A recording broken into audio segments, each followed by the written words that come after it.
Iron ডোম ফাঁকি দিয়ে Israel ভূখণ্ডের আকাশে এভাবেই ছুটছে ইরানের ব্যালিস্টিক ক্ষেপণাস্ত্রের বহর, যা খালি চোখেই দেখা যায় তেল আবিব, হাইফা, জেরুজালেমে। কিছু ক্ষেপণাস্ত্র ইসরায়েলের আকাশ প্রতিরক্ষা ব্যবস্থা ধ্বংস করলেও অধিকাংশই আঘাত হানে ইসরায়েলের গুরুত্বপূর্ণ স্থানে। ইরানের 3টি পারমাণবিক স্থাপনায় যুক্তরাষ্ট্রের বোমা হামলার প্রতিশোধেই খেপিয়ে তুলেছে খামেনি প্রশাসনকে, যার তাৎক্ষণিক জবাব দিচ্ছে দেশটির অভিজাত বাহিনী IRGC। তেল আবিবের প্রাণকেন্দ্রে ধসে পড়েছে বহুতল ভবন, আতঙ্কিত ইসরায়েলিরা। এটা ইসরায়েলের কেন্দ্রস্থল। আমার পেছনের ভবনের কমপ্লেক্সের ঠিক ভেতরে ক্ষেপণাস্ত্র আছড়ে পড়েছে। আহতদের হাসপাতালে পাঠানো হয়েছে।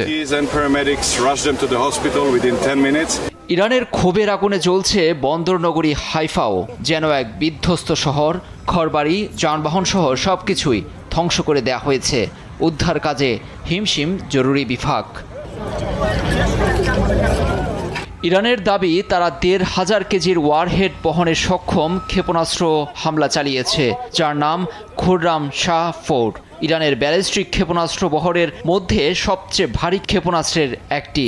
বিশ্লেষকদের মতে সর্বোচ্চ ধর্মীয় নেতা আয়াতুল্লাহ খামেনির নির্দেশে ২০০০ কিলোমিটার পাল্লার এই ক্ষেপণাস্ত্র ছোড়ার বিধান আছে।